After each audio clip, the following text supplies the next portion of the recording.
Good evening, everybody. Welcome back to PSGL. George Morgan here, your commentator, alongside me, TK, who is going to be rounding off the season with me. Down the inside, Absolutely possible scene. This is for the win between these two. I'm on the edge of my seat. He needs to get it done now. Blakey will dive to the inside. We're robust. We got our elbows out. Ronar takes the lead. Because here comes Alfie Butcher. Can't really complain with that one. It's not going to be easy. The pressure is on, of course. Yarda Watmere is your champion.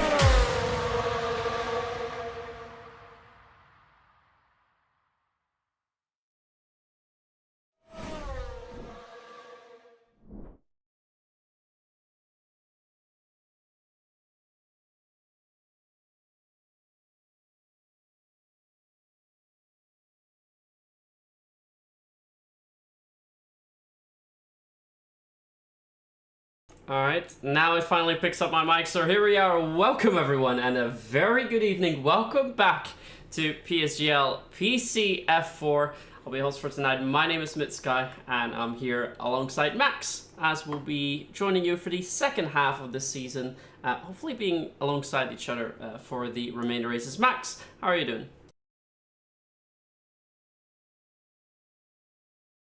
Sound doesn't work, Max, I'm sorry. I can't hear you. I don't know what is wrong, but ever since I had the problems with my PC, there is big issues.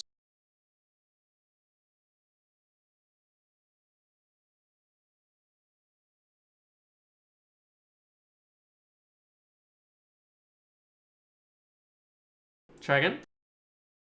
There we go. Does that work, everybody? Now it works. There we go. All right. There we go. Finally, well, as I was saying, hello everybody. Pleasure to be back once again. Of course, made my return to F4 last week alongside Ben, but the wonderful Myth is back. The goated partnership back in action once again. But yeah, I'm good, thank you, Myth. How are you on this Thursday evening? Warm, very warm. It's we've been having some soaring high temperatures the last few days, and I'm pretty sure that won't be anything different in Hungary, where we strike down today. We're approaching halfway of our season, and I heard that, well, we didn't have the standings and the results of last race, so we were not able to view those yet. But I've heard from you, Max, that we had our first repeat winner, the name of Alexander Dimas. He was already leading the championship, so he will still be our championship leader, if I'm correct.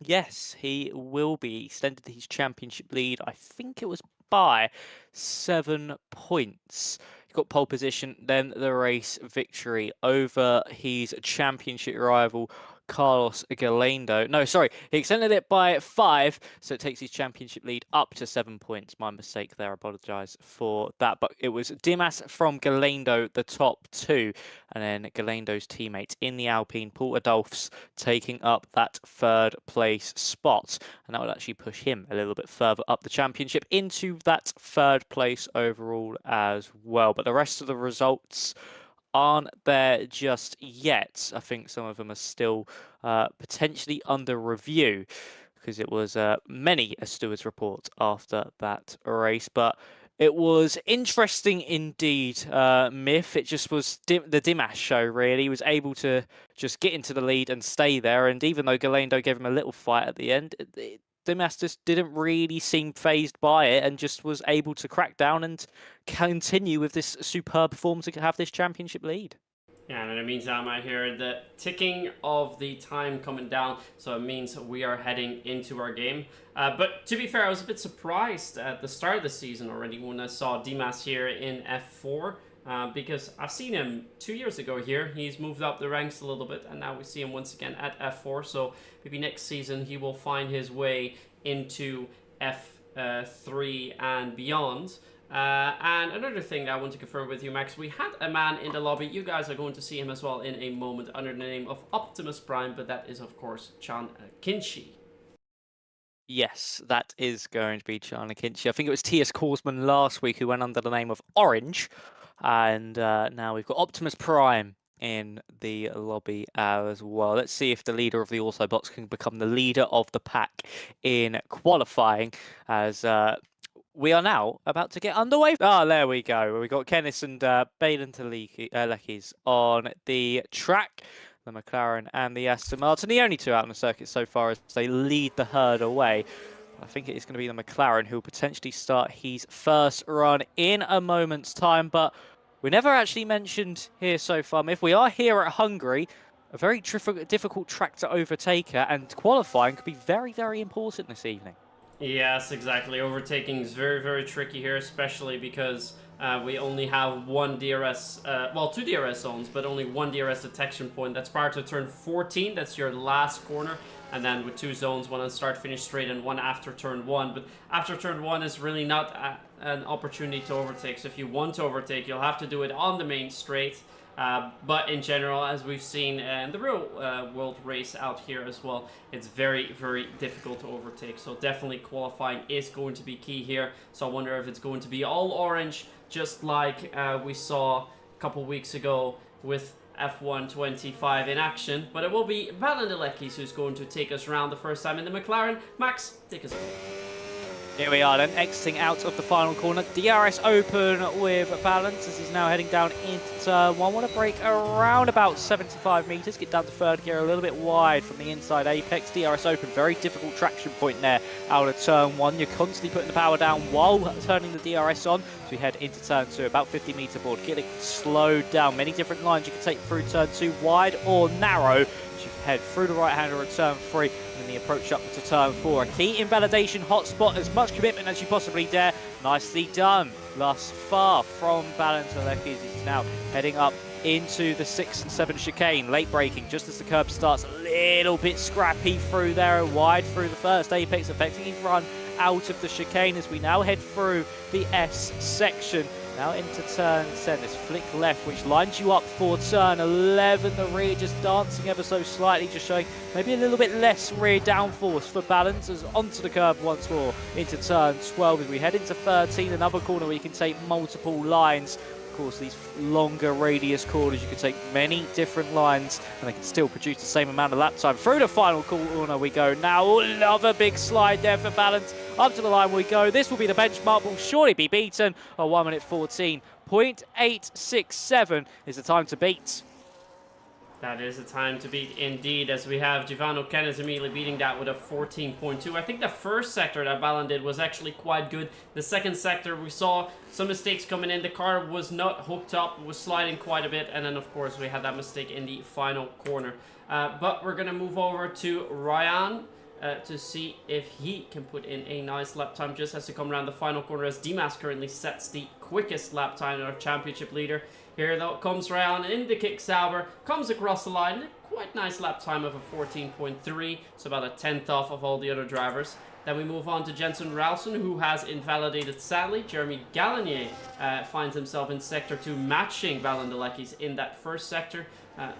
He is approaching the second sector mark, so that is a big slide coming out there, but he is still a couple tenths quicker than Elekis, so should slot himself in nicely between, well, just about rounds time, I think, Max. Yeah, let's see what he can do. So for Chanakinchi and Igor Pazeshki have both just aborted their previous attempts and will be going again.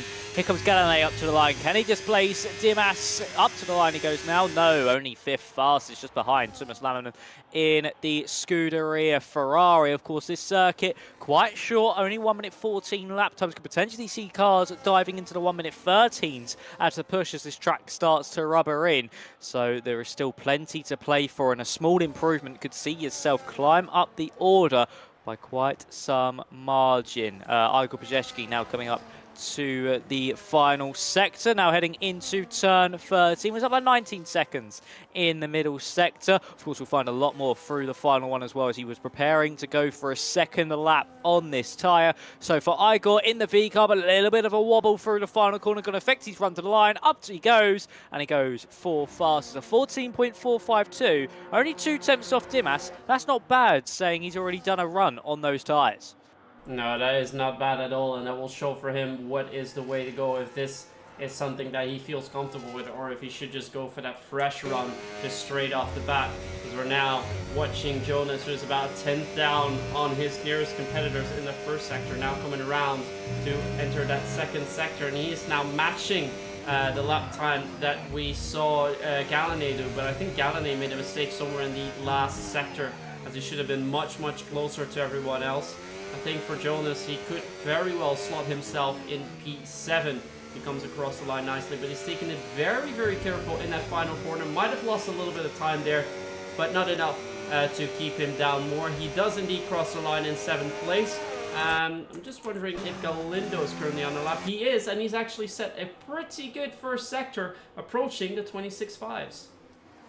Let's see then what Galindo can do. Of course, the man squabbling with Dimas for this championship lead. The closest competitor to the man who currently sits on provisional pole. So now heading into the middle sector split. What's this going to be? A 52.7 from Carlos Galindo. Not bad at all as we now head into the right-hander of 12, then flicking it over to the right-hand side, just avoiding that little bit of traffic that was in his way. That, I think, was Igor Brzezski just coming back to pit lane. So through the final corner, Carlos Galindo goes now. Can he knock Dimas off his perch and head to the top of the times? Here he comes to the line. No, only third fastest, but 200ths of a second behind Giovanni Kennis, and a total of 67 milliseconds to cover that top 3. And then Ryan Bakar only about 400ths back from that. So super close so far between the top 4 in qualifying.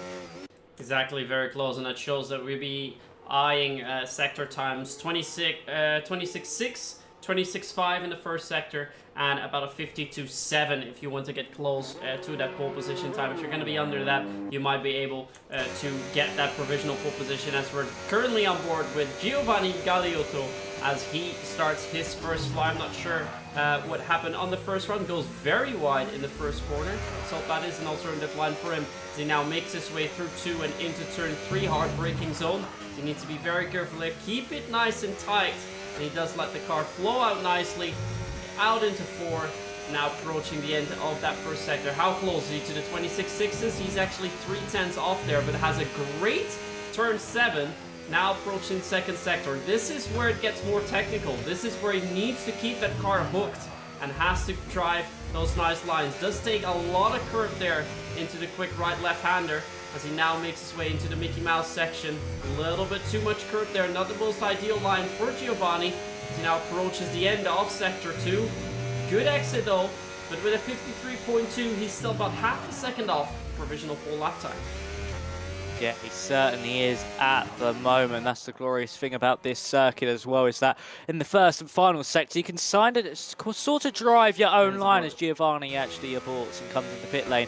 But in the first sector, and final sector, sorry, here, Myth, you can somewhat drive your own lines. Many of the corners do have different lines you could take that still give you roughly a similar outcome. But in that middle sector is where you then have to really lock into a rhythm and get into a train track somewhat. You can't take different lines through that middle sector. It is a train track. You have to stay on an exact racing line. And that's what I think makes Hungary so difficult as well, especially over 1 lap pace, is the difference between, do you benefit in the first and final sector because of course you can drive completely differently and suit your style, or are you someone who thrives in the middle sector, who is only there for the real racing lines, exactly what you need to do, and just sit in those train tracks? And I think that's what makes a strong driver around this circuit, is being adaptable to both scenarios. And I think so far for Dimas, Kennis and Galindo, that's exactly what they're doing. And they're just suiting them. This circuit just suits them to a T, where you've really got to be adaptable with every corner that comes and throws your way.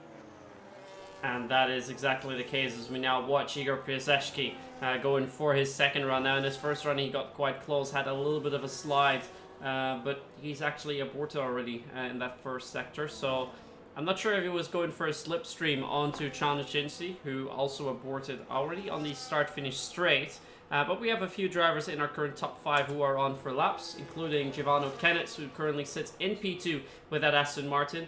And his first sector should be approaching those lap times. He is quite a bit quicker than he was before, 31 thousandths of a second. But he is not really into those key sector 1 times just yet. Let's hope his second sector is a little bit better. He takes those curves and rides them nicely. Good one on exit 2. So it looks to have his car hooked up for that second sector where you can gain and lose quite an awful lot of time. Just one more corner before he concludes that second sector, and indeed gains quite a bit. He's about a 10th off still, but he's slower than we saw some men do within 114.4 and 114.3, and he's already done a 14.2. So if he can match his final sector as he did in his first run, we will have a new provisional pole time. Giovanni Kennis now coming across the line, goes very wide in that final corner. Can he do it? No, just not yet. He loses a bit of time in that final sector. Yeah, for Giovanni Kennis, it was all seeming so hooked up, and it just shows how strong his final sector was on that original lap time as Ryan Bakar goes up into second place, and Baden Aleki's now up to the top of the times. Our first driver into the 14.1s, and then Jensen Rowson surpasses that. A 14.162 from the Williams man. A beautiful lap time from Jensen Rowson as Jeremy Gallinet's on his lap time. He's up by 0.3 of a second in the middle sector. Dimas aborted his previous attempt, so we'll just line up to go again like we've seen drivers do in those first runs of the session. But now at the halfway point, Gallinet, what can he do? A man that's been so strong in qualifying throughout all of his career, up to the line a little bit wide through the final corner, goes third fastest, certainly timing the lap for the Haas man.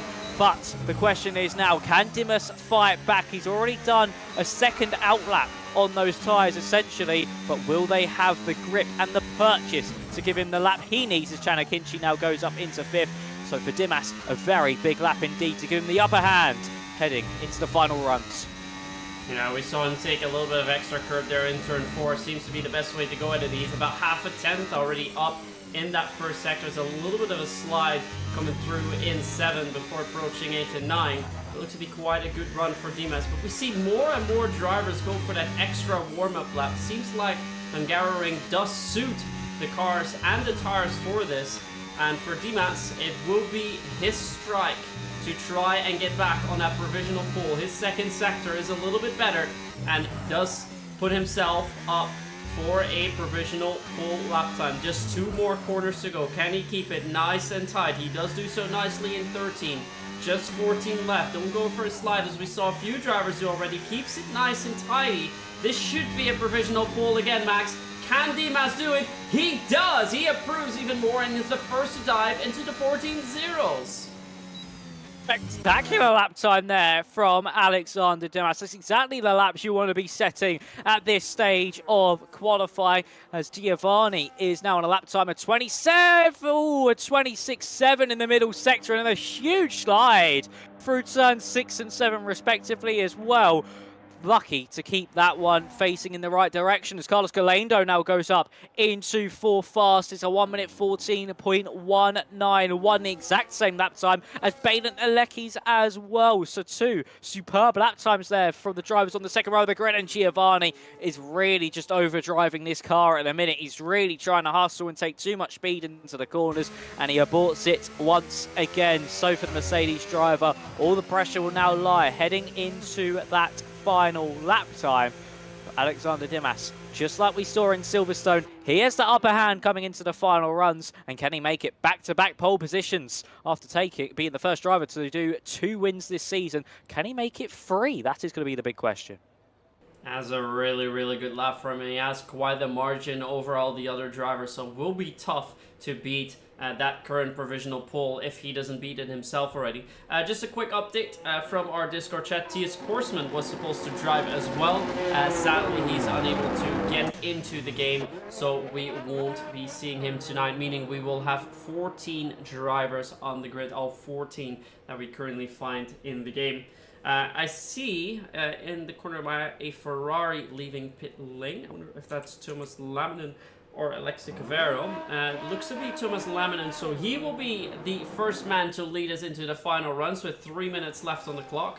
But for Thomas, there is quite a bit of time, so will he go for the extra warm-up lap, or is he just going to stick it right away? What do you think, Max? I don't know. It's quite a difficult one. I mean, he's got the time to do 2 outlaps, but again, it's such a difficult circuit where if you do try and potentially go for those 2 out laps and then leave it for that 1 run, you could see yourself invalidating and not being able to improve on that lap time altogether. But then the contrast to that is if you go and give yourself enough time for 2 laps. So say if once he crosses the line, he will start a lap. You then put yourself on the back foot because you've already used energy from the tyre. So there's a big devil's advocate. It's all up to the driver feeling, the driver preference. So for Thomas Lamminen, as he heads up to the line in a matter of seconds, or in a matter of corners, should I say, that's when we shall see. Is he going to be going for a push lap, or will it be just a second build-up lap? Build some more temperature into that tyre and get back underway. By the looks of things, coming out of the final corner, I think this is going to be his push lap, as yes, he is. He's using the battery, turns on the DRS, and Lamminen is going to be attacking this circuit. And there we go, approaching full top speed into turn 1, has a little bit of slide there, slightly misses the apex there, but still has a good run on the exit. So might not have compromised him too much. Now through 2 and 3, keep it nice and tight, just go a little bit wider there, but might help him. No, he's aboard.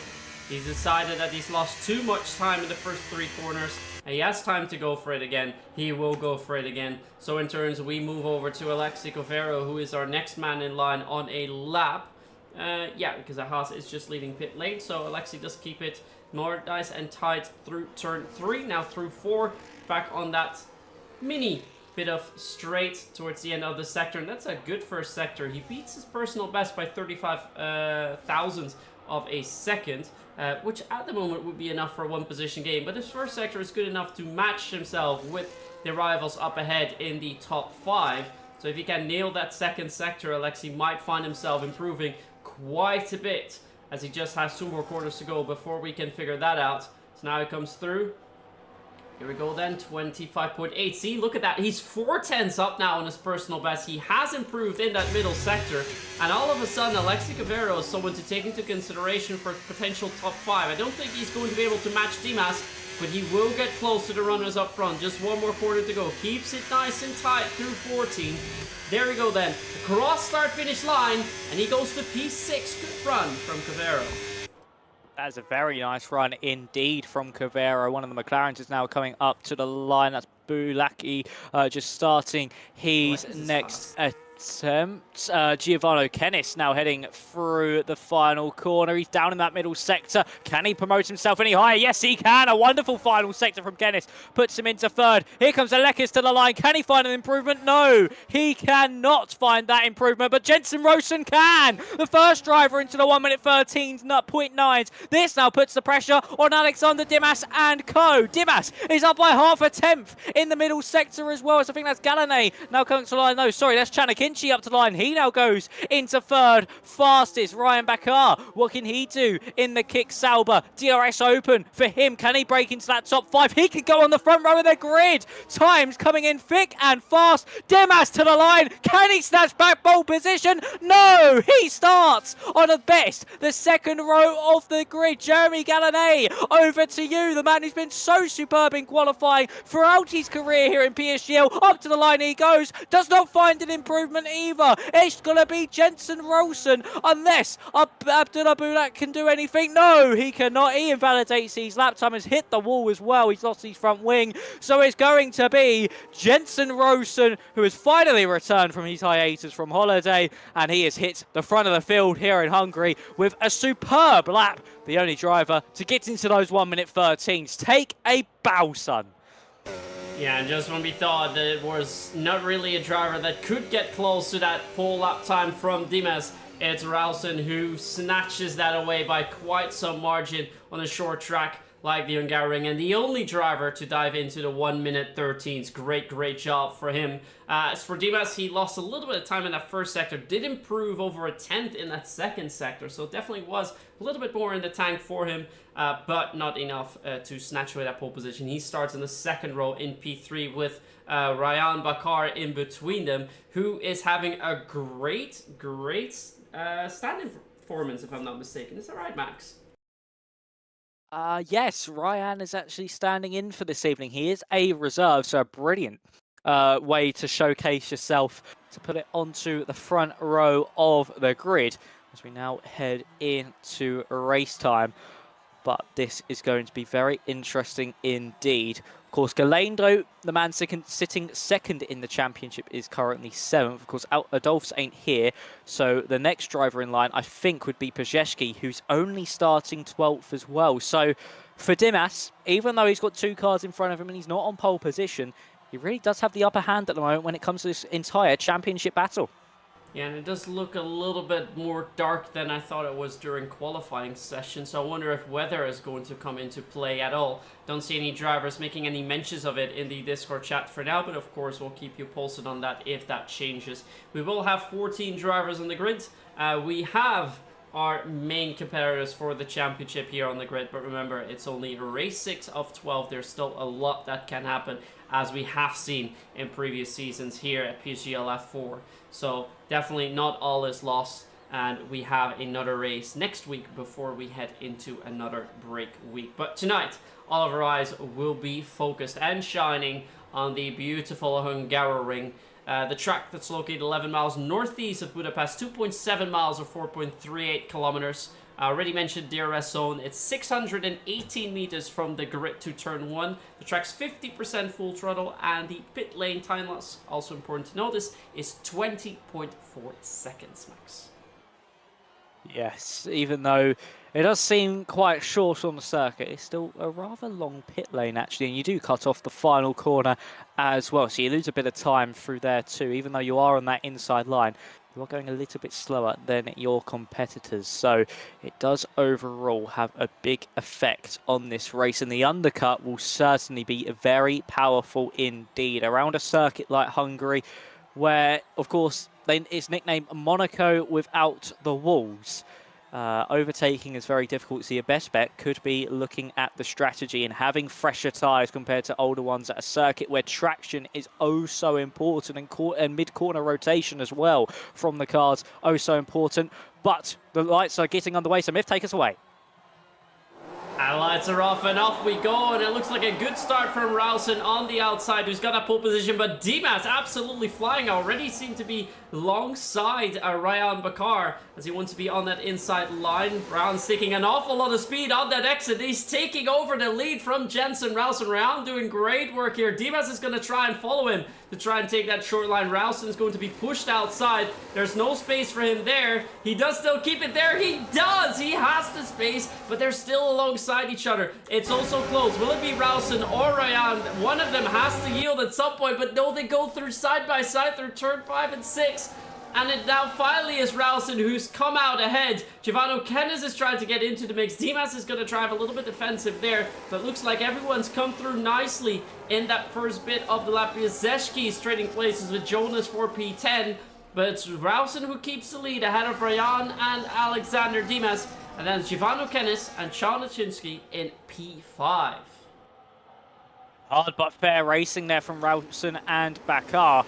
But beautiful it was from the both indeed. I think there's a little bit of lag on Bakar's end as well, so that could pose a little bit of a threat to Dimas getting by him, make things a little bit more tricky, not knowing where your competitor is at full times. But that was very nice racing between the top two, but it is still Rausen who does have the upper hand in this one as we head into turn 1 now. Of course, DRS will be enabled from this point onwards. Is anyone going to be looking for a move into turn 1? Yes, we do. It's Galendo versus Alekis. This is over 6th place in the race here so far on lap 2. To the inside stays the Alpine, slides nearly up into the side of McLaren as we exit out of turn 2. Through turn 3 we go, and Carlos Galendo is able to hold on to that 6th place quite nicely. Again, hard but fair racing between the pair, and that's exactly what you need to do around Hungary. You need to get your elbows out. You need to be very racy indeed, and if you maybe overthink or just be too half-hearted with a move here, Miff, you can certainly see yourself either into the side of a competitor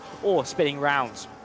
Yeah, and on top of that, it's also important to stay within DRS range of one another, because it's so difficult to gain time on your closer competitors, unless, of course, you just made a pit stop, you've got that tire advantage, and you do gain on one another. But if you don't have that, with that start-finish straight, you lose about 4, maybe even 5 tenths with that second DRS zone, and that is going to make it also tough for you to try and get back in. In the meantime, Rausen is trying to get in quite a nice gap onto Ryan Bakar. The gap now up to almost 8/10 as we approach such finish line, but now the wings are going to come open. DRS is open for Ryan, so he should come a little bit closer onto Ralston, but look at that, Dimas hot on his tail, and it looks like Dimas is going to try to position himself to go for an overtake and take over P2, but with a slightly less exit than Ryan in turn 2.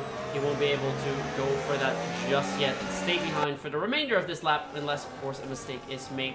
Gap for P1 to P2 is now 4:10, so it's come down a bit because of DRS. But now, in the middle 2 sectors, it will be up to Ralston to try and increase that gap once more. Yes, it certainly will be. Yes, of course, he does not have any dirty air compared to his compatriots behind.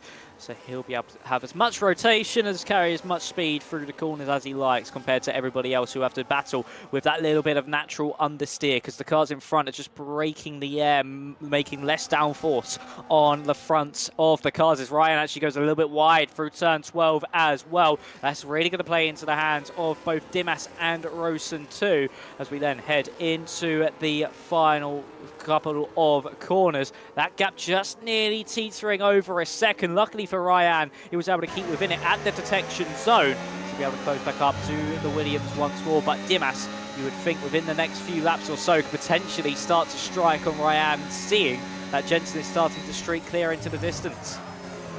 Yeah, we see with the DRS how much that matters. He gained about 4/10 through the first corner.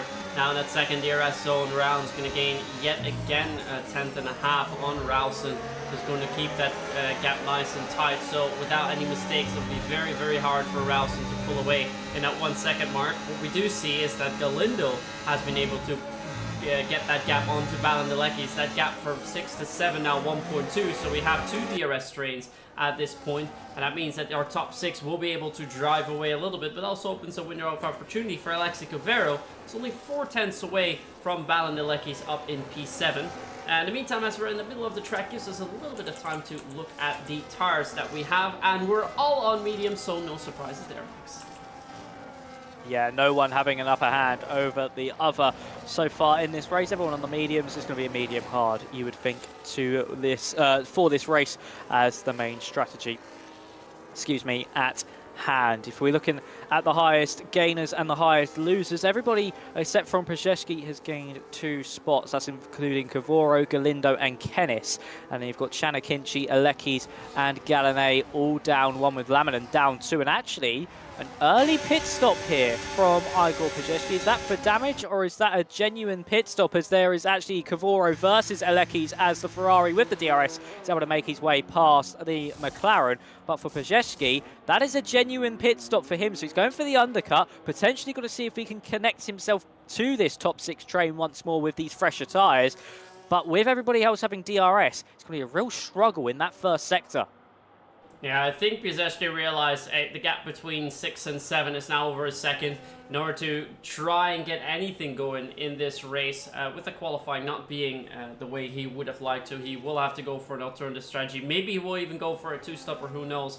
But now, on new tires, he will be able to have the track to himself and try and push a little bit more instead of being held up. So hopefully that will give him the time and space to put himself and slot himself in nicely with all the other competitors. He is quite a bit quicker than Giovanni Galeotto up ahead, but I wonder how much time he is going to gain if he wants to pull off that alternative strategy. In the meantime, Alekis has also fallen back over a second behind Alexi Cavero, who's actually coming into the pit lane as well. But with Balan losing so much time, I wonder if there's something up with that car, as more drivers are falling into pit lane. Jeremy Galanay and Abdullah Balaich are into pit lane as well. Looks like there's nothing going on for Alekis. There's actually a double stack with Abdullah, who's now decided to DNF himself and leave the session, so remains just 13 drivers. But the drivers now coming out could be quite close with Przeszki, and indeed Przeszki will come out just ahead of Balandelekis. So if you wanted to get an undercut on those two, that has worked out for him. He is about a second quicker than the drivers up ahead of him. But yeah, the gap now with Jonas also increased quite a bit. So I wonder if any mistakes were made, Max. Did you catch that? I'm not sure, actually. I don't think there was any mistakes. I think that's just a genuine split from Alexi to Jonas from Ballant and also Jeremy Gallinay coming in to pit lane.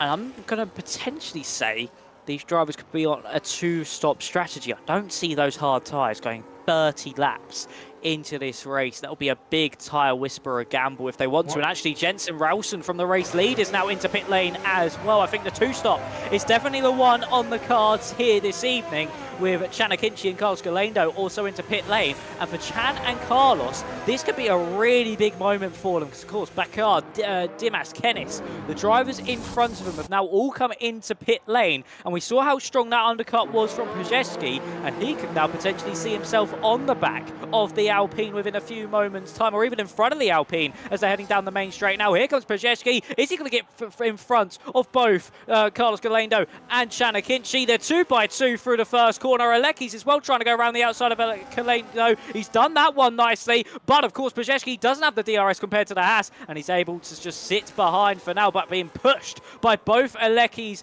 and Carlos Galendo. But the undercut working extremely well for these drivers, and I think potentially Bakar, Dimas and Kennis could see themselves dropping behind these 5 cars.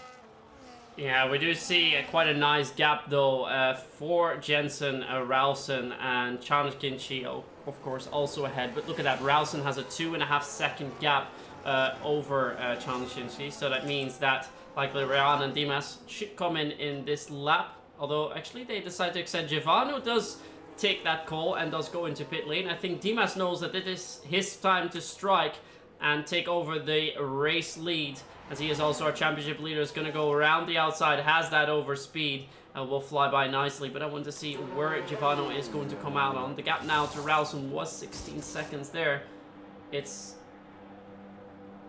We have a...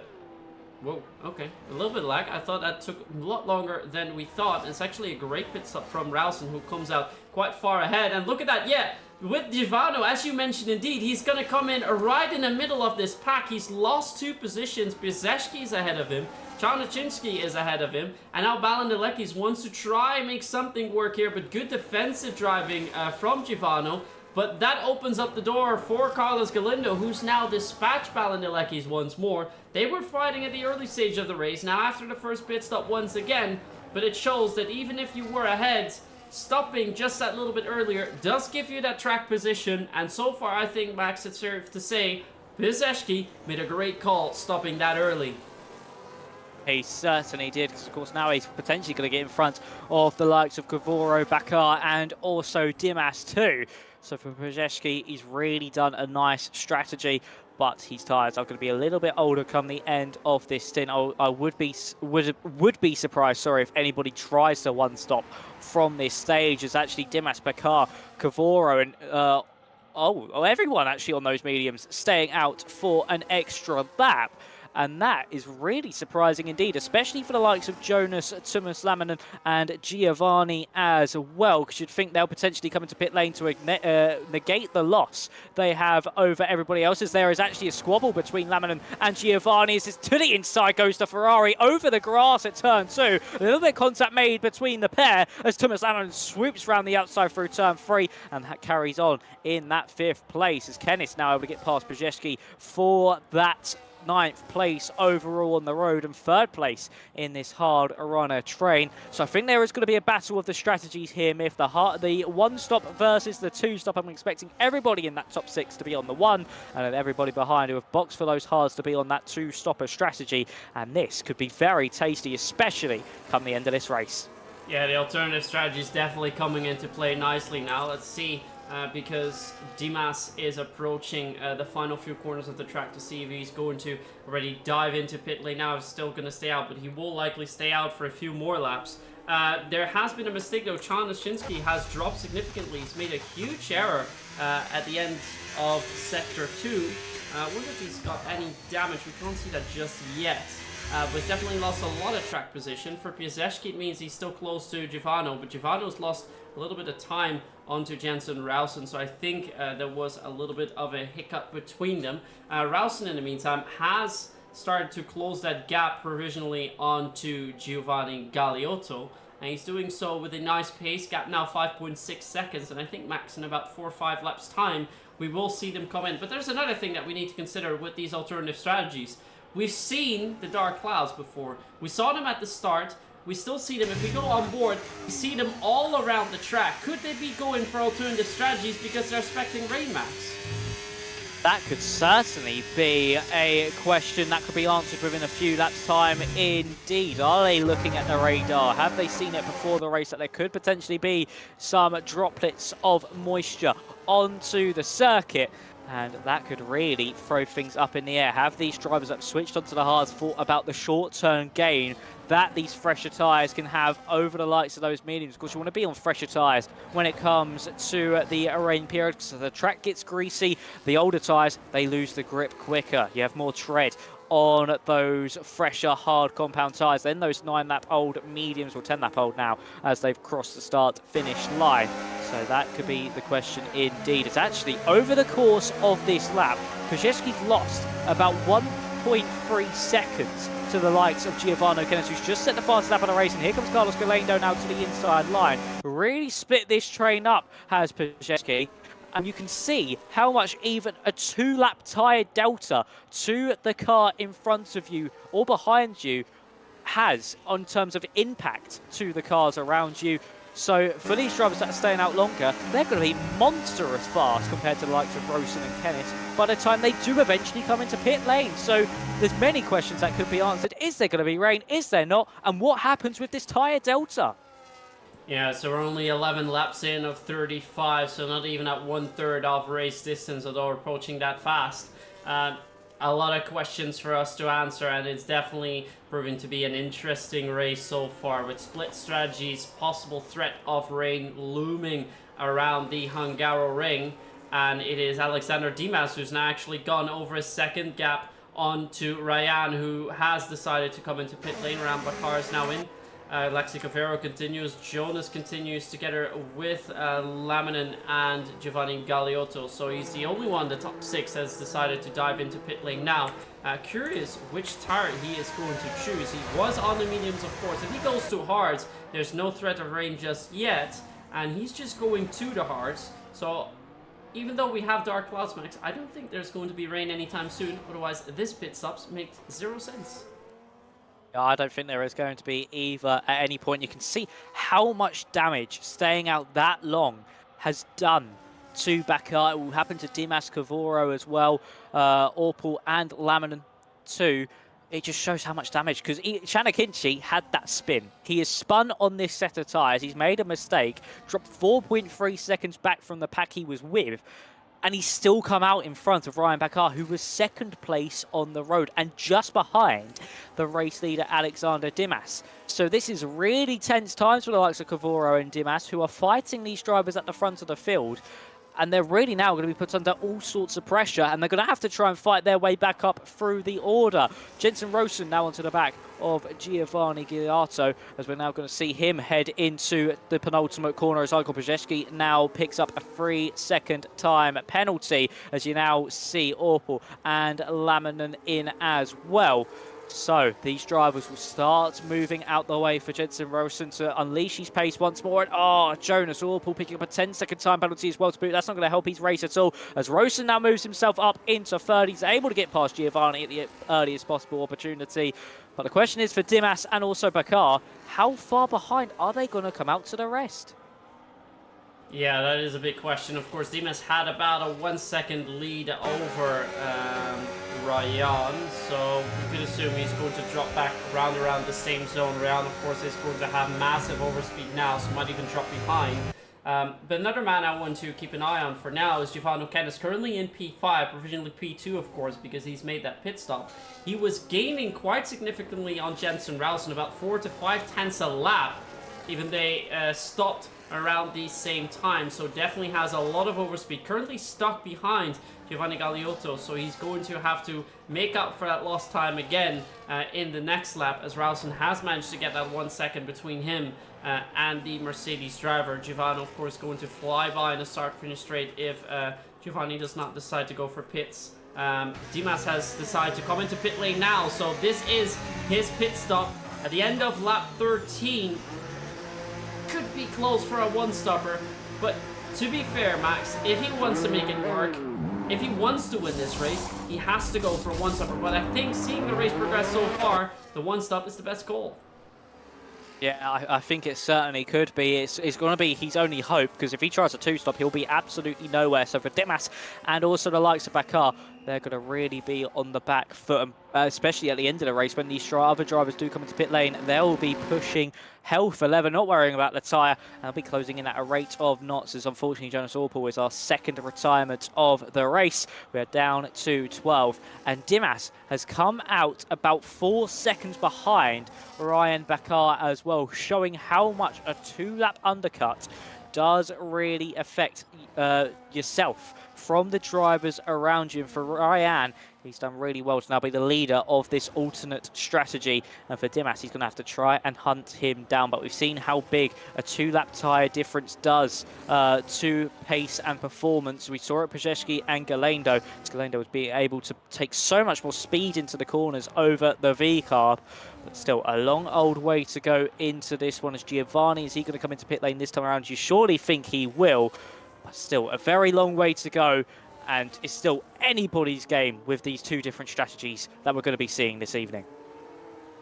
And in the meantime, we're going to take another closer look at the tires so we can see when everyone made their pit stops and how that all sorted. This Galindo's taken over P3 of the race, overtaking Giovanni Galiotto, the only man still to stop. We have Ralston in the lead. He stopped in lap 7. Giovanni O'Kenna stopped 1 lap later. Is now 1.3 seconds behind. Galindo went into the pits the same as Jensen Ralston, the driver that went for the first pit stop. Piasecki has dropped back a little bit. He finds himself in P8 now, but still gained a couple positions based on the place where he started.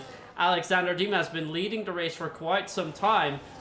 He went for a very late pit stop. He's only come in the previous lap and now has to cut down on a 3-second gap onto Piasecki before he can even come close to the drivers up ahead. And it looks like he's not really closing down too much onto Ryan, who made that lap, that pit stop 2 laps before him.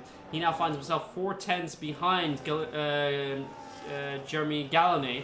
But this is the danger for stopping so late. He has massive overspeed, but he's got 2 drivers in front of him.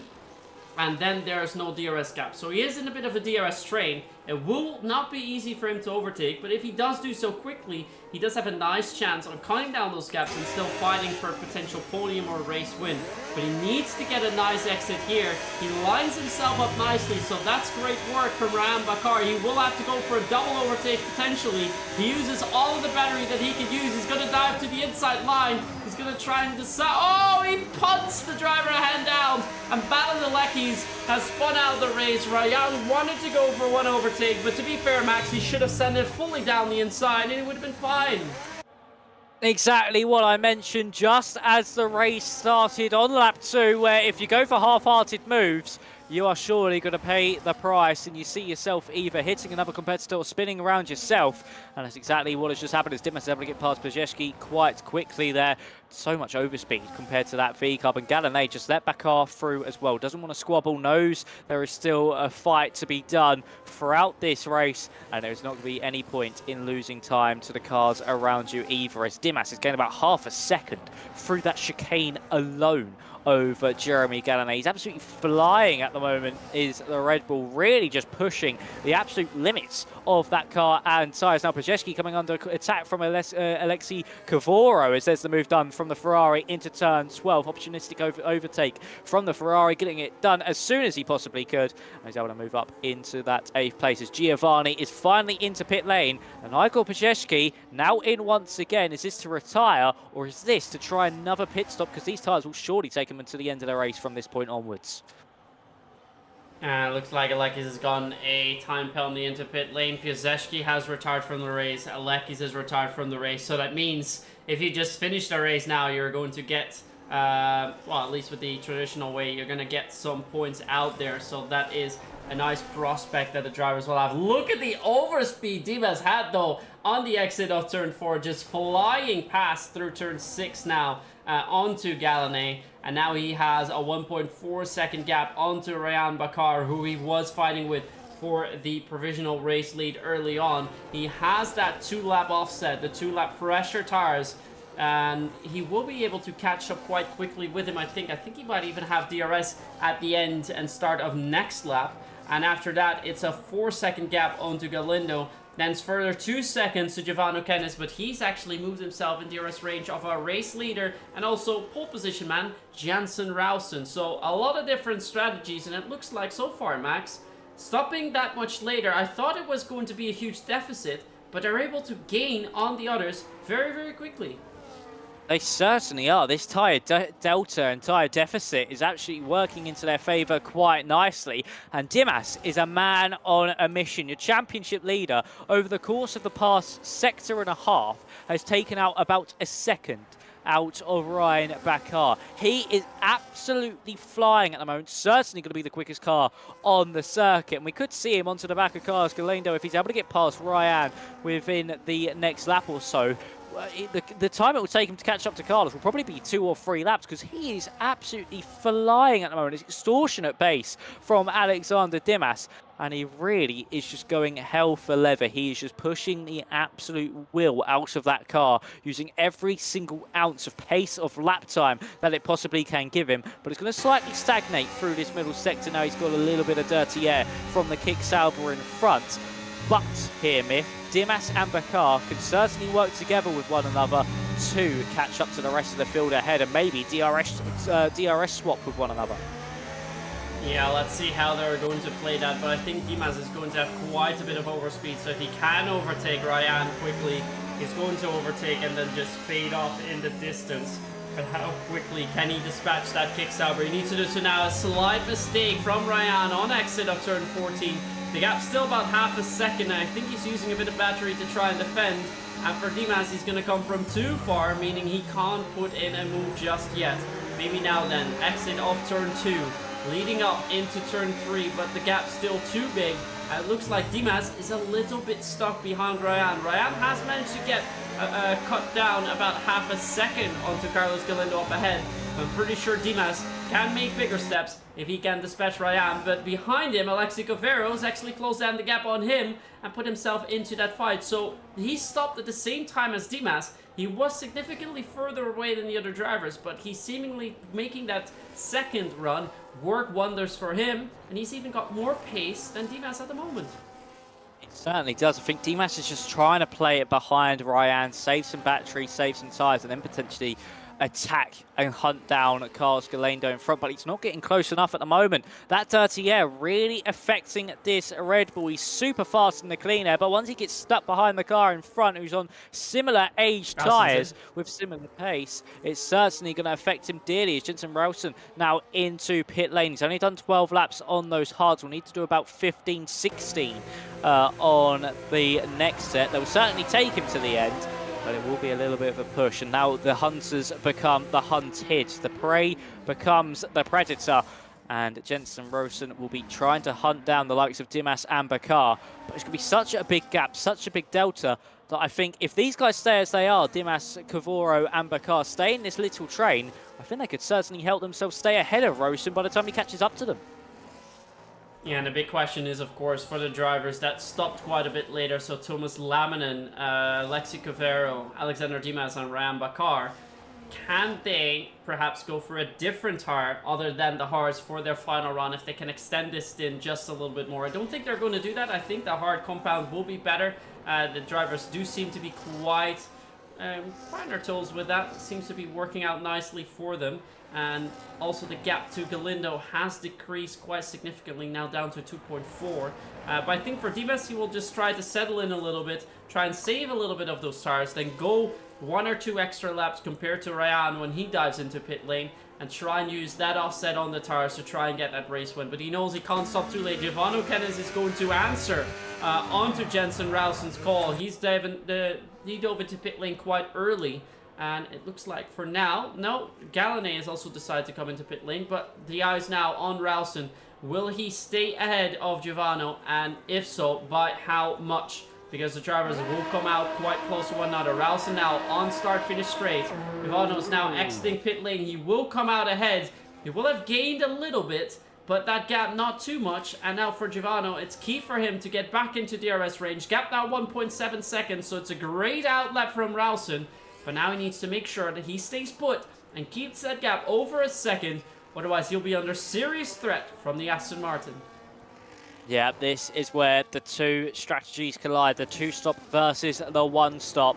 Which one was the better option? A bit like the real-life race as well, with, of course, Lando Norris on the one-stop, which is the situation that Bakar, Dimas and Cavoro are in, and then Piastri, who was on the two-stop. And that's going to be like Rosen, Kennis, Galinay and Chan Akinci. The drivers on those fresher tyres going to be hunting down the drivers on the older tyres, but they don't have as much of a delta as the likes of Dimas and Bakar did when they came into pit lane. So this is going to be very interesting indeed to see how these strategies compare to one another. See how quickly Rosen is able to catch up to the backs of the likes of Lamarin and Alexei Cavoro. Because once he's on the back of that second Ferrari, the man currently sitting in fourth, it'll be game on indeed. And talking about game on, here comes Alexander Dimas to the outside of Ryan Bakar. We've seen some contact involved in the kick Sauber so far through this first corner. Luckily, he keeps that one unscathed thus far. And Dimas, with that DRS, able to move himself up into second place. Exactly what he needed to do. He can now put his foot down, catch up to the back of Galendo, pass him, and try to build as big of a gap as possible. I think he saw that Rosen went for that undercut, has gone for that two-stop in box now, and he knows he needs to get his foot down before it's too little too late. Yeah, and he's also realized that the gap up ahead to Galindo was dwindling down quite significantly, allowing Ryan to come in DRS range at the end of lap 22. So, you know, it is time to go for it now. Otherwise, you're going to be stuck in that DRS train, and now you can have your own pace and try and pull away.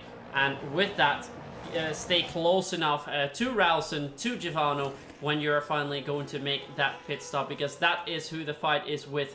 And it looks like Ryan, but also Alexei Cavero are in that fight for now. I think for Galindo, he's now too far behind. He's going to dive into pit lane now, so he's not going to fight with Dimas on start-finish straight. I wonder if Dimas still gets a DRS. He does still get that, so that will help him out a little bit. But now then, Alexei, how close is he to Ryan? Is he able to go for that overtake, or does he have to stay behind? Has a little cheeky look, but he knows he can't go for the move just yet. But we'll potentially have to wait just one more lap, because Ryan is almost falling out of the DRS window of Alexander Dimas, who's got the superior pace over him. And behind, it looks like Galindo's now coming out. There is another man in between them. Yeah, look at that. The gap to Givano is 9 seconds max, so he won't be in competition for that race win. It will be a 5-horse race with Ralston leading the pack. Givano's come back in DRS range. That's good for him. But we have to wait for when Dimas, Ryan and Alexei are going to make their pit stops, because they will be hunting down Ralston and Kennis at the end of this race to fight for a race win at round 6. Yeah, they certainly will. I don't know if they will actually come into the pit stop. Is this going to be, of course, we're thinking this could potentially be the one stop from Dimas, Bakar and Cavoro. And that could certainly work into their hands with 13 laps to go. 12 when we cross that start-finish line. Jensen Rosen versus Thomas Lammen. And this will show if we are going to see a two-stop or a one-stop from these drivers. And Lammen is defending. So I do think the top four all on that one stop. It does make it a little bit more bold. It clears that picture a little bit more with Lammen defending how hard as he is. He's trying to help his teammate, of course, of Cavoro up in front. And look how aggressive he's defending, really pushing Rosen all the way to that inside wall. Can't count out Kennis either, who streaked round the outside there. Beautiful move from the Aston Martin late to the brakes, into the back of the Williams, actually, in the course of all of that. But we'll have to sit behind once more as they head into turn 2. But the race well and truly on now. 6 seconds, 4th and 5th.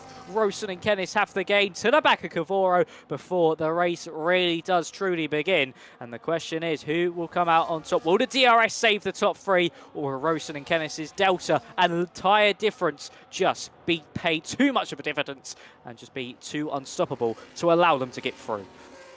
Yeah, the thing is, if they come into pit lane now, they're going to come out around where Carlos Galindo and Jeremy Galinay are, so around P8, 9, where they sit for the time being. So it will be tough, but also extending their stint. Look at that, Ralston's already gained over a second on this lap. I don't think they'll be able to hold on if they go for a one-stopper. I think their best bet at this point, Max, is to extend their stint a little bit, go for the medium tires, and with that softer set of compound, hopefully gain enough so that you can overtake them at the end of the race. Because a one-stopper, I think, is not going to cut it. What do you think, Max? Yeah, I mean, with the pace that Rosen and Kennis are showing, that gap already down to 4.1, it is going to be extremely difficult if they want to try hold on with this with this one stop. They're going to have to pray that the drivers on that two stop, their pace hits the cliff. And it hits the cliff now, or within the next couple of laps. And then we'll have a 5-car squabble for this race lead. Because even then, if Rosen and Kennis are able to get by and streak off into the distance, Carlos Galendo could then catch up to the back of him, because he's only around about 7 seconds off the back of Rosen and Kennis.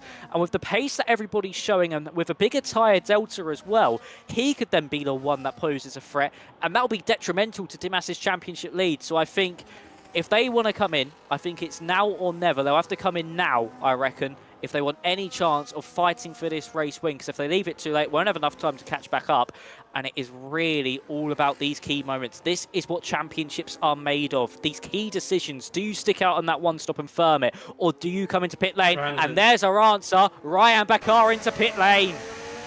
Yeah, so drivers have decided there is no chance that they're going to go for a one-stopper.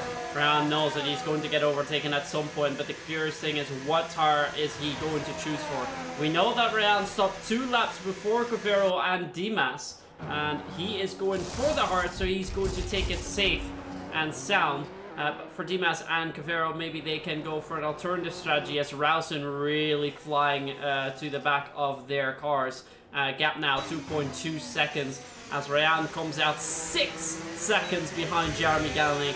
That is a massive deficit to overcome, but I think in about 3 to 4 laps, he'll be at the back of Gallinet, and then he still needs to overtake Giovanni Galeotto, Carlos Galindo, and then it's Laminin before he can even approach the back of Kenneth and Ralston. I think this is going to be a very tough order to try and overcome Max, but we've seen crazier things. For the other drivers though, as you said, it is now or never, and I think Dimas and Cavero will know that as well. They need to come in now, because otherwise Ralston is going to have a bit of DRS play. Yes, he certainly will. But the question is, will Dimas come in and risk being behind Galendo and not being able to overtake him? Or will he just stay out and try go for as long as he possibly can and take this one to the end and hope that Galendo is not able to catch up, because that gap has come down to the 2 drivers on that 2-stop with him, down by about a second. So for Carlos Galendo, he's certainly in a good opportunity. And Kennis is actually trying to fight Rosen here. He wants first picks at the drivers just sitting there on the table. He wants first dibs and looking to the inside potentially into turn 2. No, he's just going to sit behind him. A little bit of contact made actually between the Williams and the Aston Martin. But they have caught up. It is now game on between the top 4. Will Cavoro and Dimas be able to hold on, or will Rosen and Kennis be able to scythe their way through? Kennis wants the first stab at the cherry, but it will be Rosen to do so, and the Ferrari will be the first victim on his list. And the other thing that's going to be key now is how powerful is the DRS going to be, because they are in a DRS train, so it won't be all that easy for Ralston to overtake Alexi. And if his tires hold on together nice enough, in the middle sector where he's going to lose most of the time, he won't be overtaken because there's simply no way to overtake him. So there's 2 things that they can do, but they need to make the decision now. Are you going to fight it, or are you going to dive into pit lane and go for a 2-stop? If you want to do that, you need to do so now. And Dimas is deciding to go on, and so is Cavero, so they might still go for a 1-stop after all. But we'll see if that is the right call, because Ralston now is hunting down Cavero on the start-finish straight. Cavero knows he needs to defend it. The first few laps is going to be the most difficult, but looks like with that DRS he has just enough. But with that real light blinking, it looks like there's not that much ERS that comes into play. For Ralston's about 40%. It's actually more than 70 for Cavero, so he's been saving up, so has Dimas.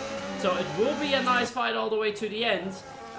But quite unexpectedly so, Max. The strategies are a little bit of offset. I don't think Ryan will be able to come too much into play. And for Galindo, if the drivers in P1 to 4 are going to hold each other off too much, maybe he can find himself in the mix. But the gap's still 6 seconds, so that is quite a stretch for now. Yeah, it'll be a big ask for Carlos Galendo to come back into this one.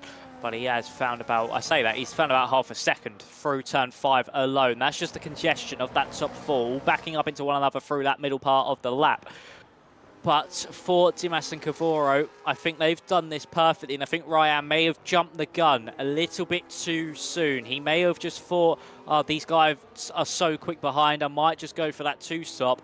I think it was just a little bit too eager to do so. So, once again, heading down that main straight. Is this finally the Williams of Jensen Rosen's opportunity, or will Cavoro just stay in front for now as we head into the turn 1 braking zone? Rosen, you can see how much more confidence he has under braking, just isn't able to get by as of yet, and will sit behind, heading down into turn 2 as well. Dimas is playing his cards perfectly as well. You can't count him out of this one either, because he is keeping Cavoro within that DRS range. He knows that Ferrari is his best bet at staying in front of the 2 drivers behind him. So, for Alexander Dimas, your championship leader, this is a very bold call. It's been a bold strategy from both Cavoro and Dimas, and they might just be reaping the rewards, but still, 6 laps to go in this race, and it's anybody's game. And Galendo has gained about a second and a half over the course of this past lap alone, so we could have 5 cars, all scrapping it out for this race victory. Yeah, and then we have to see what the other drivers are that came in later. Gallané finds himself in P7 now, hot on Thomas Laminen's tail, who sadly I think won't be able to pose much of a threat for the drivers up into the top 5. Galeotto now under massive pressure from Ryan Bakar, but I think for him the gap is going to be too large to get too much closer to the others, as Galindo will be able to get that overtake done onto Thomas Laminen. But we're quickly going to jump back to the front of the pack, where it looks like the top 4 is still staying nice and tight in line with one another, and I think they'll wait a few more laps. Rowson and Kenneth know that they could go for it now, but it's too risky. They might overshoot themselves on ERS. They need to do it at a perfect time. They have the better tires, and if the tires of Dimas or Cavero hit the cliff, they will be able to go for the move. And look at how close Rowson now is. He's really hugging that rear of the Ferrari now, but he knows that in Sector 2, the only thing he can do is just stay behind and hoping that the Ferrari man makes a slight mistake so he can soar past. Yeah, that's your only hope in Sector 2. This exact sector is really why, and same with the final sector as well, really is why it's called Monaco without the walls, because there isn't really many overtaking opportunities except from turn 1 and into turn 2 as well. So as they sit behind once more, Rosen, as close as he's ever been to the back of the Ferraris, is finally going to be that opportunity as we're about to start lap 31 of 35. Dimas, of course, been using Cavoro to keep these guys behind. He's just had the upper hand to just keep Cavoro at an arm's reach, so he isn't under threat from the Ferrari, but the Ferrari is able to hold on against the cars behind. But Rosen had a poor exit out of the final corner. That could invite Kennis to now potentially have an attack into turn 1. Is the Aston Martin going to look for it? He tucks his nose to the right-hand side, but just elects to come back into the racing line. And now Rosen with a good run out of turn 1 as we head into turn 2. Is it going to be a late braking move into the left-hander? No, once again, just sitting behind, no way through, and this is really inviting Galindo into play, gaining a second each lap. By the time we reach lap 33, you should be on the back of this train, and then that 5-car scrap will truly commence. And with Carlos, he's got the championship on the line. He's the one battling Dimas at the front of this championship. He'll want to make his way through the field, and he certainly will want to beat Dimas in this race to bring down that gap at the top of the standings. In the meantime, Ram Bakars actually have massive overspeed. The gap now down to 6.5 seconds as Gallané picks up a 3-second time penalty for track limits. Ryan's gaining almost 2 seconds a lap, Max. He might be able to get to the back of this pack and try and go for some overtakes very, very late. So maybe his late 2-stopper might still work out for him, but he needs to get back onto Galindo quickly. The gap now to Galindo is 5.3 seconds. Galindo is caught up with Kennis up ahead, so that's great news for him. Jensen Rowson still too far away from Cavero, so he will have to wait for that. And Ryan, the gap now 5.1 seconds with just 4 laps to go. Will it be enough for him to try and make some moves, or will he stay stuck in P6? The strategies though, Max, are absolutely amazing this race. It certainly is. It has been a real strategy game, and that's Cavoro going a little bit wide. Is that going to invite Rowson for the opportunity up into turn 4? No, we'll just have to sit behind for now. And on that previous lap, when Galeno caught up to the DRS, he was 1.5 seconds quicker on that tour of the circuit. I think Ryan will just fall short of catching up to the back of this train. but it is certainly all going to be kicking off at the front within the next few moments. And with Galendo into the back of Giovanni Kennis, he's got so much overspeed compared to the cars in front. Galendo is flying here in this Alpine. He's got so much battery to hand out, well, just under 90%, I think, on the battery front compared to everyone around him being in the mid-50s to 60s. Galendo could be a real threat for the race lead here as he's looking to the inside of Giovanni Kennis into the penultimate corner. That's a bold move and a push to pass if he's able to get through as he looks to the outside through the final corner. Does have that better grip, has a 2-lap tyre deficit to Giovanni Kennis, and he's in front of the Aston Martin. We have our first overtake at the front of the field, and it's come from Carlos Galendo. The fight is now well and truly on, and the Alpine do not rule him out of winning this race overall.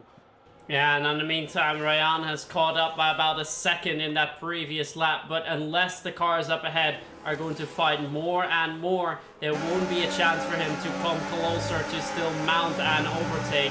And the other end, Galindo has put himself in a great position to still put himself in that fight. So we're going to have 5, if not 6 drivers fight for that race win if since we're now in lap 33 of 35. So with this lap included, 3 more laps to go.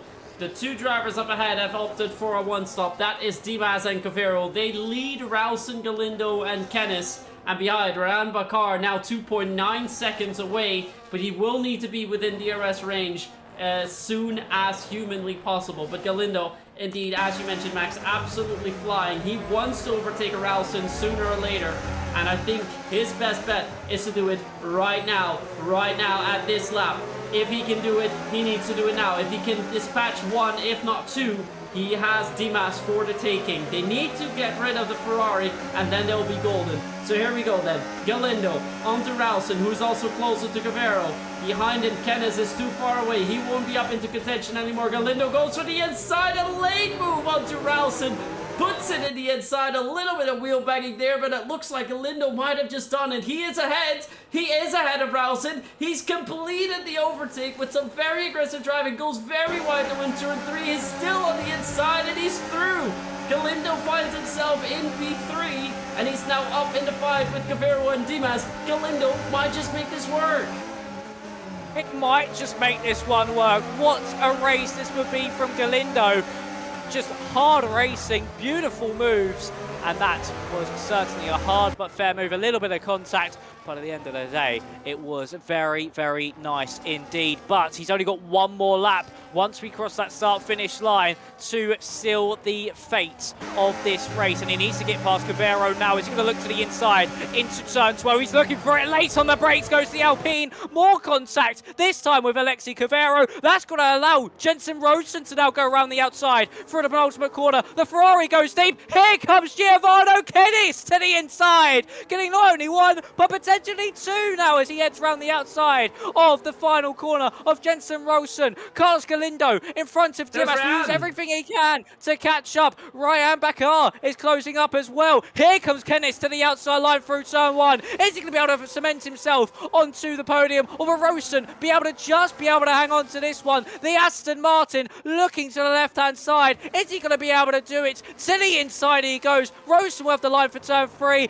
but the Aston Martin gets through. Bakar all over the back of Alexi Cavero, but we need to look at the front of the field. The 2 drivers at the top of this championship, the 2 main men squabbling for any point they can dearly get over their rival. Now 1 and 2 on the circuit on the final lap, and the Alpine has 1 more opportunity into turn 12. He did it to Cavero. Can he do it to Dimas as well? Heading through turn 10 now. We are heading into the latter stages of this final lap to spin somewhere on the road. Here comes Galendo. Dimas defends the inside line. The Red Bull will be slower off the corner. This gives Galendo now the outside line for the penultimate corner. Can he do it? Can he break through? Or will Dimas be the tyre whisperer? He will. Slide from Galendo ruins any chance of the opportunity, and your championship leader Alexander Dimas takes back-to-back victories. The tyre whisperer reigns supreme here in Hungary. What a final lap that was. was. What a race that was. And the bold strategy call pays off for the Red Bull. And your championship leader extends his grasp on that championship. What a drive. What a race. And Dimas makes it 3 wins this season. And for the first time this season, we have a back-to-back winner. And just like the real world, the one stop prevails over the 2 stoppers, even though if it's just by a sliver of a threat, Dimas is able to hold on and hold back onto Galindo and get that race win. Ryan Bakar sending his sorries over to Balandelekis because there was some contact earlier on, so he might find himself be pushed back into results as he found himself in P5. But what an amazing win by Alexander Dimas. He gets the race win. Galindo did have the fastest lap and of course is your driver of the day, but look at that, he started P7, comes around in second, but was also close to taking that race win. Giovanni Kennis then comes home in third. Great moves on him from him onto Rausen, who did get that pole position, but sadly only ends up in 4th position. Then it's Ryan Bakar, Alexei Kovoro, Galanay in 7th, then it's Giovanni Galeotto, Thomas Laminen, and finally Sean Akinci getting those final points. After that, our DNFs, our retirees, Igor Przeszki, Balanelekis, Jonas, and Abdullah Boulashi. But, wow, 3 race wins this season for our championship leader, but that strategy, Max, was executed to perfection. It certainly was. I mean, even for Galindo as well, even though he finished second and dropped points to Dimas in the championship, he did his strategy to an absolute T as well. But for Alexander Dimas, this is a completely different driver to what we have seen in the past. He's been the nearly man. He's been the bridesmaid. He's been the one that you think he could potentially get the race victory, but always just fell that little bit short. But now this season, he is a revitalized man. He is driving like his life depends on it, and we have not seen this form from Dimas in a long, long while. He makes it 2 wins back-to-back, 1 at Silverstone, 1 at Hungary, and then 1 in the first race of the season at Austria 2. This is certainly an exciting season, and it's really nice to see Dimas in form and not make the mistakes he did of old. It really is a revitalised and new Alexander Dimas this season. It really is, and he cements himself up nicely as we are now at our halfway mark of this season, and he puts himself there nicely in the lead of the championship here at PCF4. Next week we will be in Bahrain, as you can see in the calendar on the screen. Then we have a break week before approaching Texas, Japan, Vegas, Brazil, and our season finale in Mexico. But we're first going to head over to the interview room because we will hear 1 or more drivers, the top 3 of this race here in Hungary. I see that Dimas is already in our waiting room, so Max, without waiting too much further, let's move over to the commentary, to the interviews, sorry. There are driver interviews, and let's move over to Dimas and see what he has to say about that play. So here we have him then, championship leader, our only repeat winner, back-to-back winner, now getting his 3rd win of the season. It's Alexander Dimas. Hello. Now, I can imagine that all the races this season, this must have been the toughest one. Definitely. Like, there were a lot of 2-stop people. I mean, it was quite hard till the end. Me and Alexi were kinda like driving till the edge to stay ahead, of course. He almost dropped out of the DRS as well, which I kind of was scared of, because if he would, it would be over for me as well. But I didn't know really what happened to him the last couple of laps. He dropped away, but I heard from him he got hit or something. But overall, it was a good race for me. Yeah, in the final 3 laps, we saw Galindo making some moves that allowed the pack behind you to fall back a little bit, so you were able to get that margin. But before we talk more about that race, I first want to talk about qualifying session, because it seemed to be looking quite good for you in runs 1 and 2, and then all of a sudden a few drivers went quicker and you managed to get P3. How was qualifying for you? I mean, this is one of my worst tracks in quali, not gonna lie. I've never been like fast in certain sectors. On this game it's sector 3, on other games it's sector 1 or 2.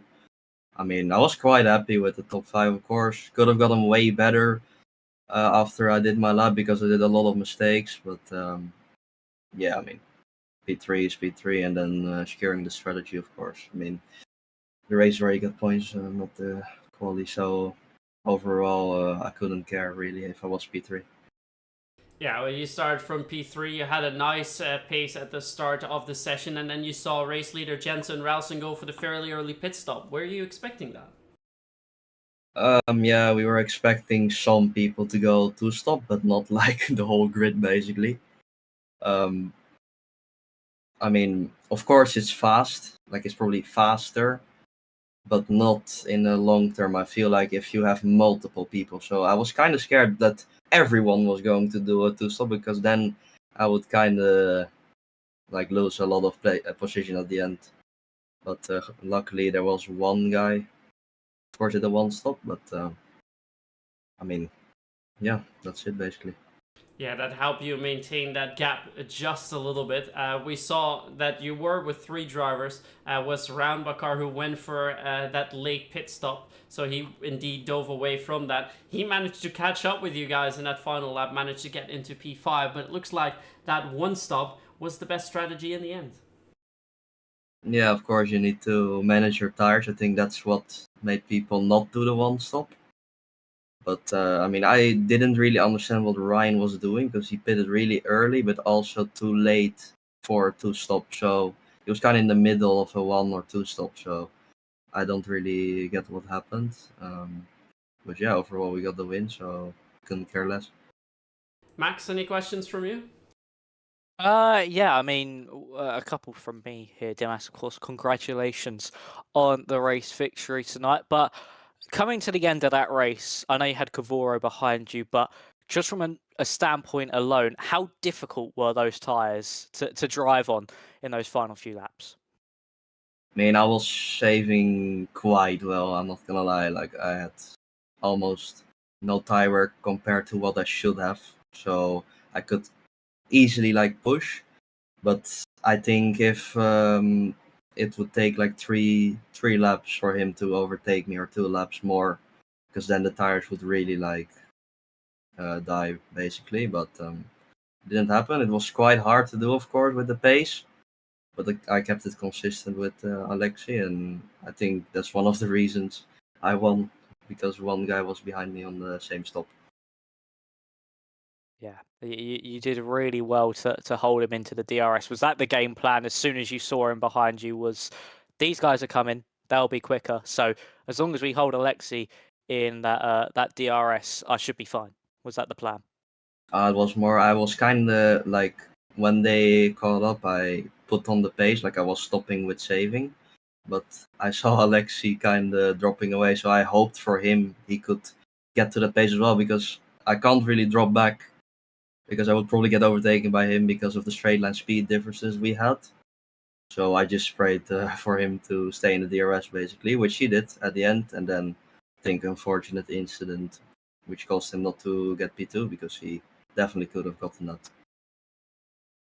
Yeah, it was a very, very strong drive from yourself. And yeah, congratulations for this evening. Was a very good race. And hopefully we'll see you back for potentially 3 in a row next week.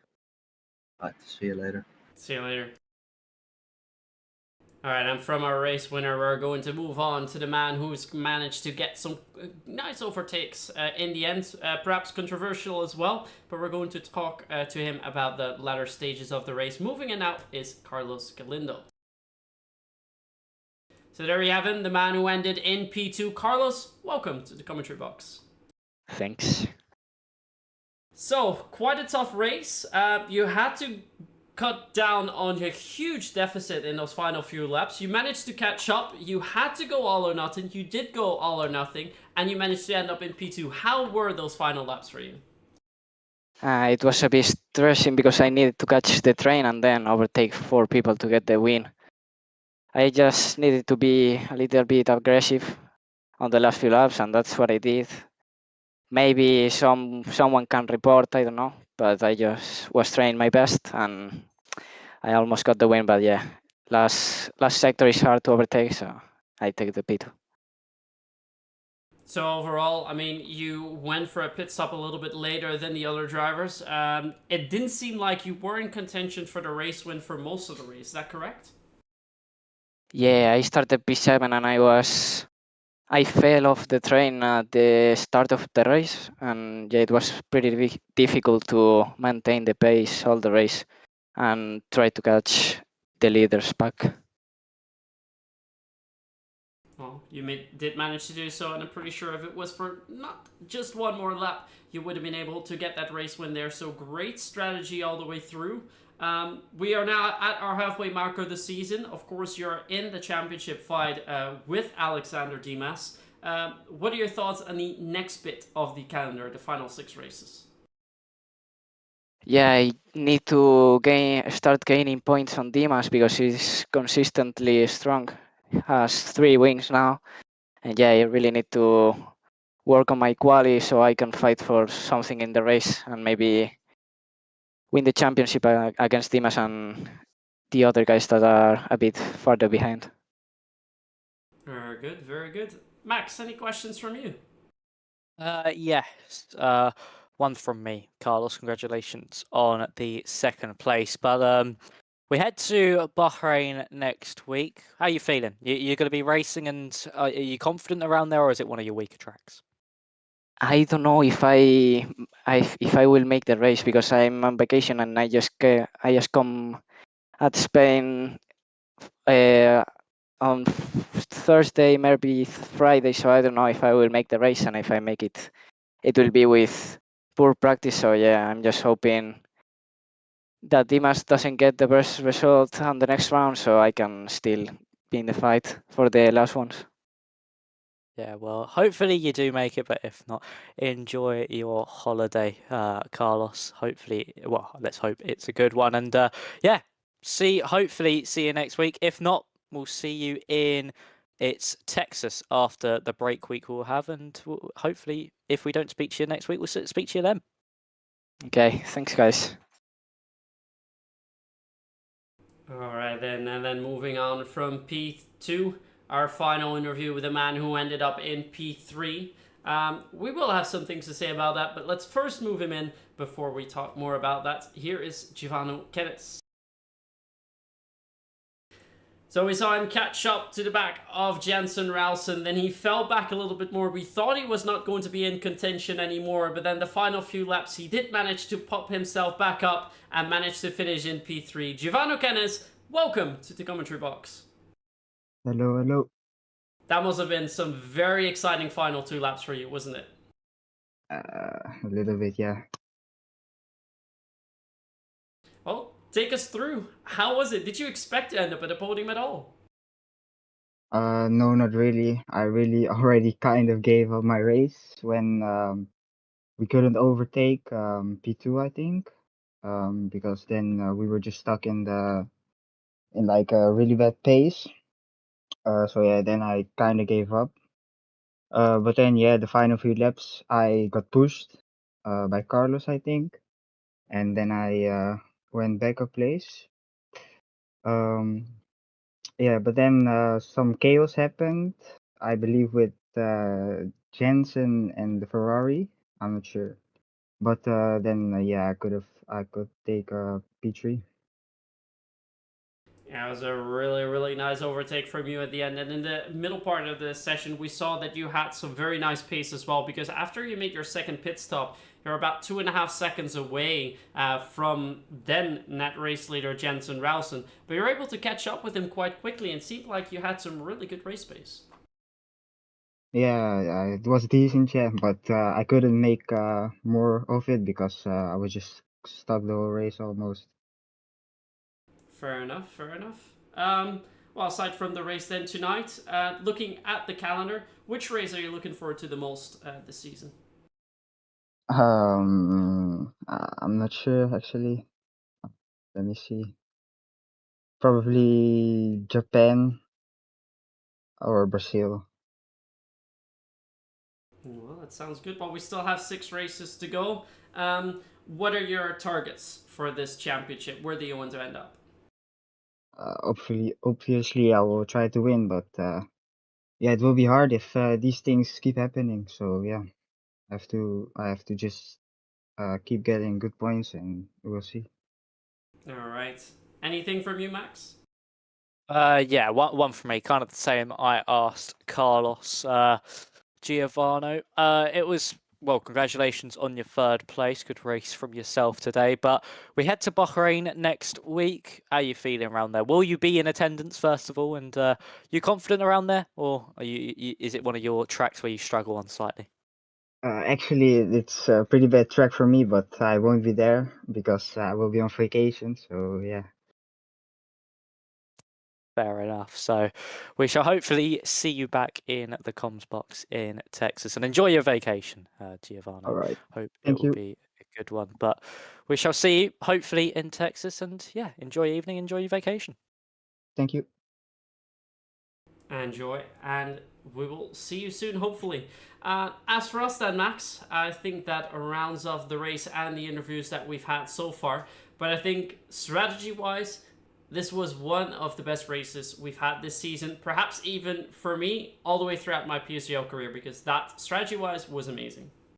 Oh, it was an amazing race, and yeah, the strategy just was all out the window, really, because everyone was doing different things. They're all trying different their own personal preferences are potentially what they've practiced and what they've done and thought other people would follow. So it really did all gel into one massive finale, and it was very climactic, and it went on to be a good climax as well, of Dimas being able to hold on with that one stop. So yeah, it was a very good race indeed, and I would say probably one of the best that we've done as a commentary partnership over the years. Well, for dry races, I think for sure, Max. Yes, 100%. Alright, then before we take our leave, let's quickly look at the calendar once more so you guys know what is still up ahead at the second half of the season. Next week, you will find us in Bahrain. Then we have a break week before we move on to Texas, the Circuit of the Americas. Then it's time for Japan. Vegas is round 10. And then your final two races of the season, Brazil and Mexico, before we conclude season 40. For now, championship leader is Alexander Dimas. But will that change in the weeks to come? Or will Dimas take it all the way through to Mexico to crown himself a champion at PCF4?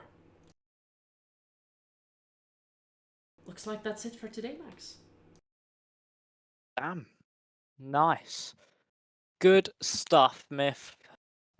Pleasure once again. Pleasure once again, and good stuff indeed for you, Max. We'll say Hang on. goodbye to all of you in the YouTube chat as well. Have a very good evening, and see you next week in Bahrain. Good night.